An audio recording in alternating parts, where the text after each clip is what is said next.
Hi everyone. So this is a short video about how to study from home if that's something that you're going to need to be doing for the next couple of days.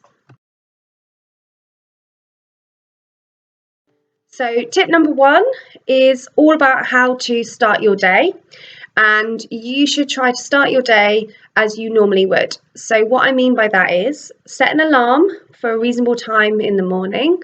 Get up, get showered, get dressed. Don't be tempted to sit around in your pajamas all day. You definitely won't be as productive as you could be. So I've got my Wellington Girls hoodie on today just to keep me motivated. Have breakfast and then set a time in the morning that you want to start. So that's the time that you are going to be sat at your desk or your workspace ready to go. Tip number two is all about setting up your environment. So this is the room that you're going to be doing your studying in. Preferably, if you possibly can, this should be somewhere that's away from your kind of relaxation space.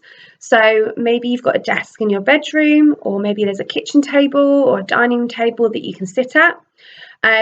Amazing if that's got some natural light or even a window that you can open just to get some fresh air every now and again. If you aren't fortunate enough to have a separate space, so maybe you just have your living room or you just have your bedroom, try not to do your work kind of sitting or lounging on your bed. It's very easy to fall asleep. Try not to have the television on in the background if you're working in the living room. And definitely, when you do get to the end of your day, make sure you tidy all your work away so that you can actually properly relax without books and little bits of paper all around you.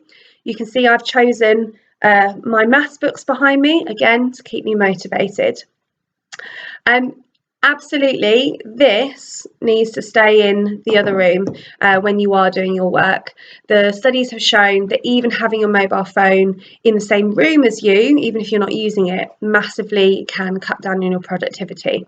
So if you are using a book or an exercise book or maybe your computer to do work, try where at all possible to keep your phone in another room if you don't need it for your schoolwork.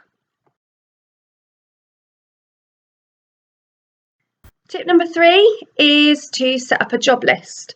So you are going to be set work on Frog, so make sure that you check the school closure pages for each of your subjects on Frog every day for updates. Also check your emails just in case you're getting anything else that's sent through to you.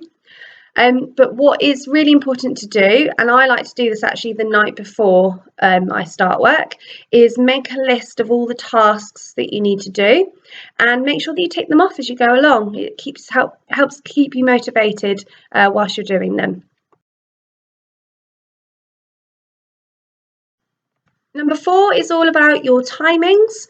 So, as I said earlier, think about the time that you're going to start work in the morning. But similarly, you need to set out times that you're going to work and breaks during the day.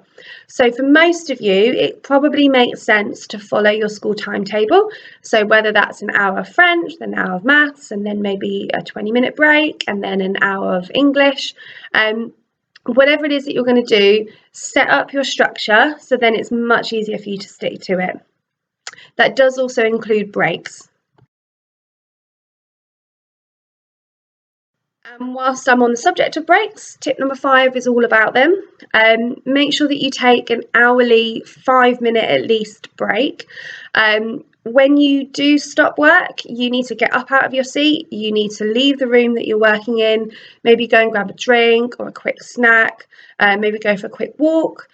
If you are lucky enough to have a Fitbit or something similar, you can set up those reminders every hour to get you moving. You can monitor your steps. I think that's a really good piece of advice just to keep you not sat in one place all day where your focus is going to slip. Stay hydrated, drink lots of water, have some snacks on hand, and good luck.